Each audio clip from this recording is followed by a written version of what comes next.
आज पण लेट. अरे मम्मी शर्ट कुठे आहे? अरे आहे तिकडे, तुला दिसत नाही का? एवढा मोठा झालास तरी. चला आज उशीर झाला. बॉस आज पण शिवाय घालणार, रोजची कटकट. आई येतो का? वेळ डबा खा.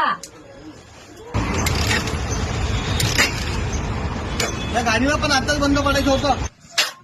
टार्गेट या वेळेलाही कम्प्लीट नाही झालं. सो या मंथचं टार्गेट थोडंही राहिलंय सर. मी ट्राय करत होतो सर, पण नाही कम्प्लीट. काय करता काय तुम्ही लोक? काम करता काय, टाइमपास करता काय समजत नाही. एक तर तू आला लेट, त्याच्यात पण तुमचं काम पूर्ण नाहीये. तुम्हाला जमत असेल तर काम करा, नाही तर सोडून द्या. काय मरता इतक्या बसलं, लंच टाइमला पण आलं नाही भाऊ. अरे भाऊ काय लंच करणार? काय रे, काय झालं? घरी गेलो तर घरातली किरकिर.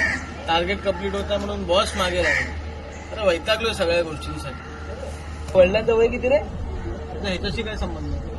अरे ते जातात ना अजून पण कामाला. आणि तू ऐन तिशी मध्ये बोलतो थकलाय म्हणून. कुठला आदर्श घेऊन चालतो रे? अरे जरा महाराजांची आदर्श ठेवतो रे पुढं.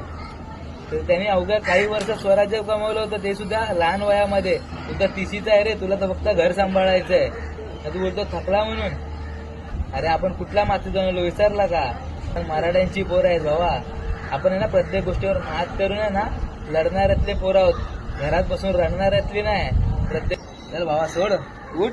प्रत्येक गोष्टीला खंबीर्याने सामोरी जा आणि सगळ्या गोष्टी व्यवस्थित पार पडतील.